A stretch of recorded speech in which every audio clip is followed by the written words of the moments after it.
said, what's going on with all these tariffs? There's going to be companies that are doing business with the U.S. that, obviously start thinking about, okay, how can I reduce tariffs? Obviously, the ones like that are hitting the news right now are the big ones, China, Mexico, and Canada.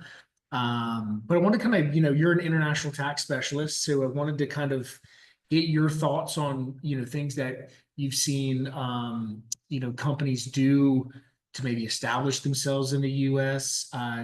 Maybe mitigate tariffs or something, and just kind of get your thoughts at a high level. When you see these headlines come out, Sure, what comes to mind? sure. Well, thanks for the call and always reaching out.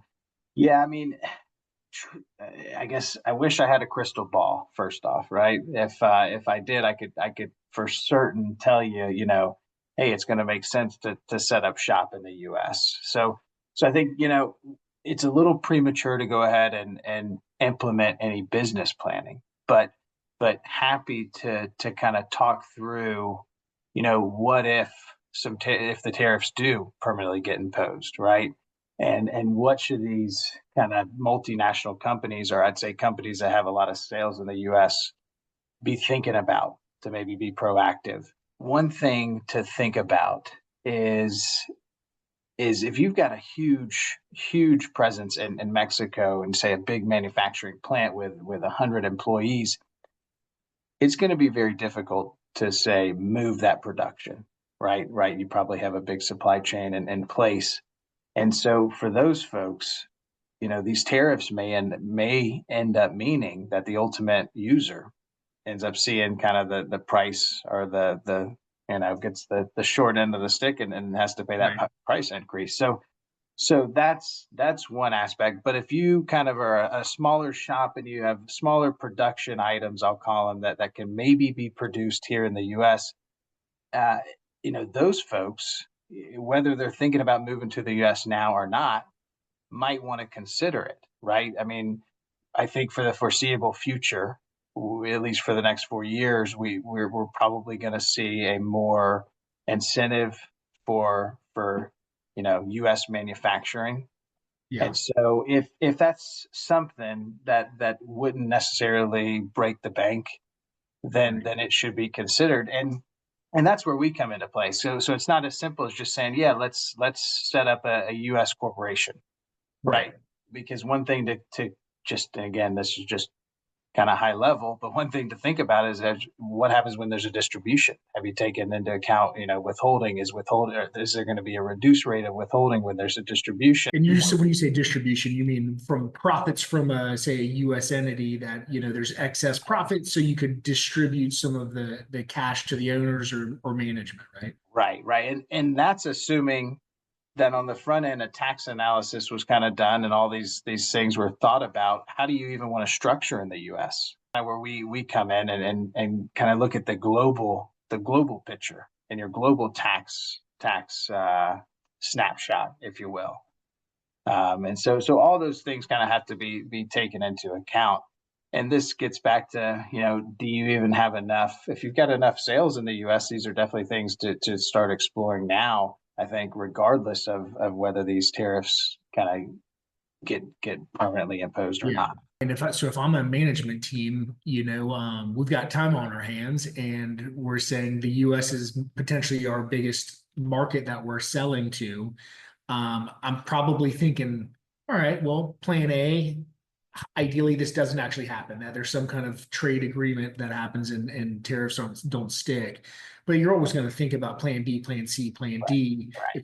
If you've been in business for 10 plus years, you're always kind of thinking about plan A, B, C, D, et cetera, Sure. to mitigate risk, right?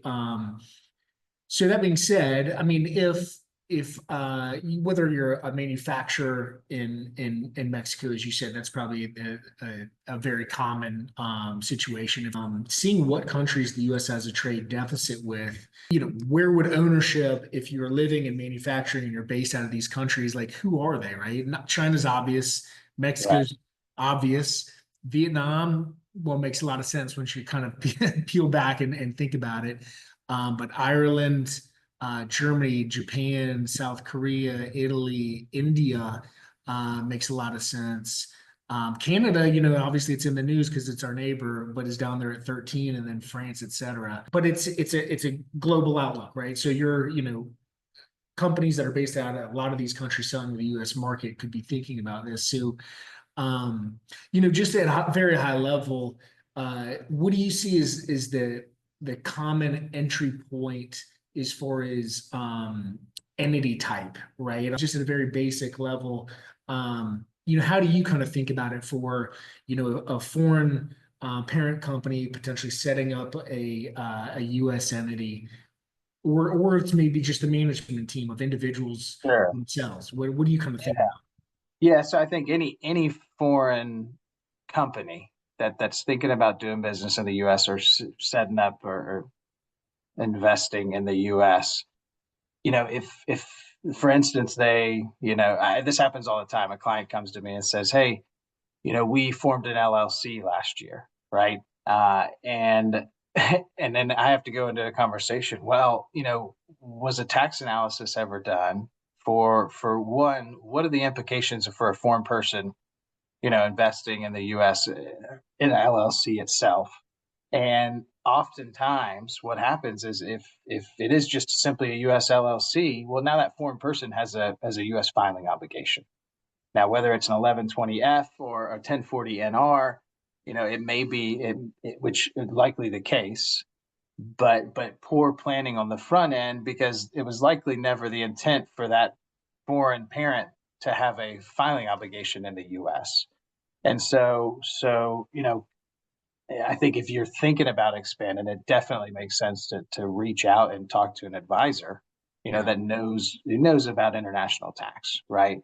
And this is assuming that, you know, you've done your due diligence and you know, think the U.S. market is a profitable investment, right? And yeah, if these tariffs get imposed, well, you kind of have that plan B, that you've got a backup. But yes, the cost might be a little higher to manufacture in the U.S., but you're going to be avoiding, say, 15-20% tariff to import. So it sounds like you most commonly see an LLC versus a C corp for foreign investment. Yeah, generally, or you might have an LLC that you know makes an election to be treated as a corporation, Yeah. right? Because now you cut that tax, that the taxpayer becomes the C corporation, Yeah. right? And there shouldn't be any tax until there's a distribution, which again, this becomes a bigger picture discussion, right? As to, you know, what's the withholding rate? Is the treaty going to apply? So all fun things to be thinking about, Yeah. but you know, if you've got a lot of sales in the U.S. and you see it being a good market for the foreseeable future, it very well might make sense to set up an illegal entity here. Listen, I just wanted to hop on a quick call with you. You Yeah, know, I yeah, figured yeah, somebody might be having some questions, and to be able to put a face to a name, and know that they could reach out. So I appreciate it a lot, man. yeah. And the more we find out, the you know, we can have another quick follow up call, because you know, stuff's kind of been put on hold for 30 days, and it might be a roller coaster ride for a few weeks. Sounds good, man.